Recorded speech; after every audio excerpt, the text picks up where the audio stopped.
Hello সবাইকে, কেমন আছো তোমরা সবাই? দেখো আমি কোথায় বসে আছি। কোথায় বলো তো? জায়গাটা অন্যরকম লাগছে না? আমি আমাদের বাড়ির সামনেই বসে আছি। এখন হচ্ছে দুপুরবেলা, একটা জিনিস করছি। হ্যাঁ, তো চলো তোমাদেরকে দেখিয়ে দিই কি করছি। বলছি না, চলো একবারই দেখিয়ে দিই। হ্যাঁ, শোনার সামনে আম গাছ আছে, তো একজন গাছে উঠেছে।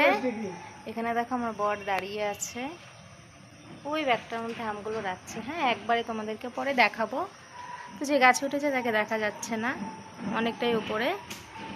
তো চলো একবারে পরে দেখিয়ে দিচ্ছি। হ্যাঁ, ফাটে নেই,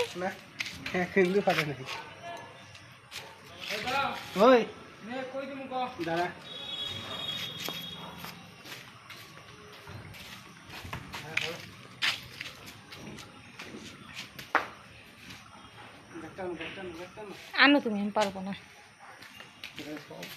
সব একবার পারো। হ্যাঁ, তারপরে দেখাই। গাছে যে উঠছে তাকে তো দেখাই যায় না। কিরে, কথা বল, ওই আওয়াজ দে।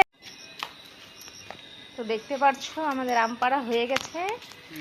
এই হচ্ছে আম, এখানে কাঁচা পাকা মেশানো আছে। আর কিছু কিছু আম দেখো উপর থেকে পড়েছে, তো তাই জন্য দেখো ফেটে গেছে। হ্যাঁ, এই দেখো হা হয়ে গেছে, ফেটে গেছে না, ফেটে গেছে আমাদের না। এটা তো একদম হয়ে গেছে, চটকাই গেছে। এটা কে খাবে? ফেলা এটা। এই দেখো একটা আম পচা।